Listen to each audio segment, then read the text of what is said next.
Karena kesenjaan usia itu patokannya adalah ketika ajal nanti dijemput. Semakin mendekati ajal, usia manusia itu bisa disebut usia senja. Ayo kita memulai yang belum mengamalkan amalan bacaan itu setiap rukuk dan sujud. Berapa kali? Minimal 1 kali. Boleh 3 kali atau boleh lebih.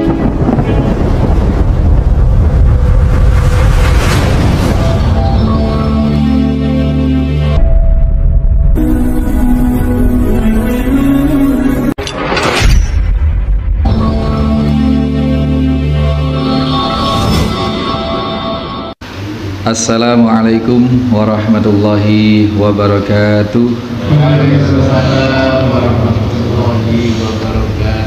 Kalau kita bicara tentang usia senja, sesungguhnya tidak harus menunggu usia puluhan tahun, berapa puluhan tahun pun. Karena kesenjaan usia itu patokannya adalah ketika ajal nanti dijemput. Semakin mendekati ajal, usia manusia itu bisa disebut usia senja. Maka sesungguhnya setiap kita adalah pada posisi usia senja. Karena kita tidak tahu kapan maut itu akan didatangkan oleh Allah Subhanahu wa taala bagi kita. Kalau secara umur normal, usia-usia senja itu ya 50 tahun ke atas. Tapi kalau kita cocokkan dengan kondisi peristiwa kematian itu tidak harus nunggu tua, maka seyuksianya amalan bacaan rukuk dan sujud ini diamalkan juga oleh kita semua usia berapapun. Karena hakikatnya ajal kita juga kita tidak tahu. Kalau Freddy siapa itu dulu Pak?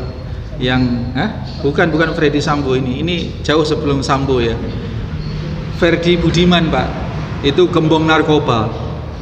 Ketika divonis ya, ditangkap, divonis mati, alhamdulillah beliau bertaubat, kemudian setiap hari mengkhatamkan Al-Quran. Ya, bertaubat betul. Dan kesaksian Kepala Kejaksaan Negeri Jawa Tengah, pelaksana eksekusi mati di Nusa Kambangan itu perempuan, mempersaksikan bahwa setelah Freddy Budiman itu ditembak, bau harum itu menyeruak harum, yang harumnya itu belum pernah dikenal. Seperti bunga apa enggak dikenal. Harum. Padahal di area eksekusi itu tidak ada tumbuhan bunga-bungaan itu. Nah, ini mengindikasikan taubatan nasuhanya insya Allah diterima oleh Allah Subhanahu wa taala. Freddy Budiman sudah mengetahui tanggal eksekusinya. Ini keuntungan besar bagi dia, sehingga dia bisa mempersiapkan sebaik-baiknya. Nah, tetapi sesungguhnya semua kita ini sudah divonis mati kok Pak. Enggak Pak Haji? Leres ya? Semua kita sudah divonis mati sebenarnya. Hanya saja kita tidak tahu tanggal dan jam kematian kita. Ya, jadi kalau kita korelasikan cerita ini dengan beberapa kejadian, maka ayo kita memulai yang belum mengamalkan amalan bacaan itu. Subhanakallahumma rabbana wa bihamdika Allahumma ghfirli. Jadi surat An-Nasr ini satu pertanda bahwa tugas Nabi telah usai, kemenangan telah dicapai, kesuksesan telah digapai, maka itulah isyarah.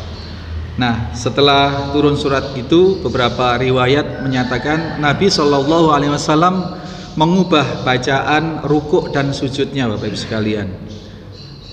Mengubah bacaan rukuk dan sujudnya menjadi bertasbih, bertahmid dan beristighfar. Maka bacaannya Subhanakallahumma rabbana wa bihamdika Allahumma ghfirli. Seperti itu.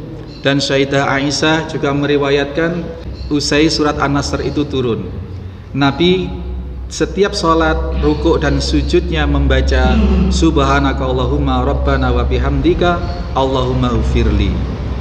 Ini yang saya maksud amalan di usia senja, amalan di usia ketika kita telah semakin mendekati ajal. Setiap rukuk dan sujud berapa kali? Minimal 1 kali.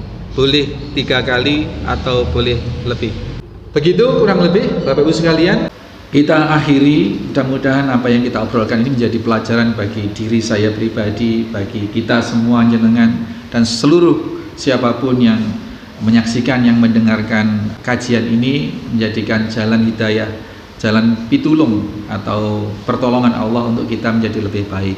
Subhanakallahumma wa bihamdika asyhadu alla ilaha illa anta astaghfiruka wa atubu ilaik. Assalamualaikum warahmatullahi wabarakatuh.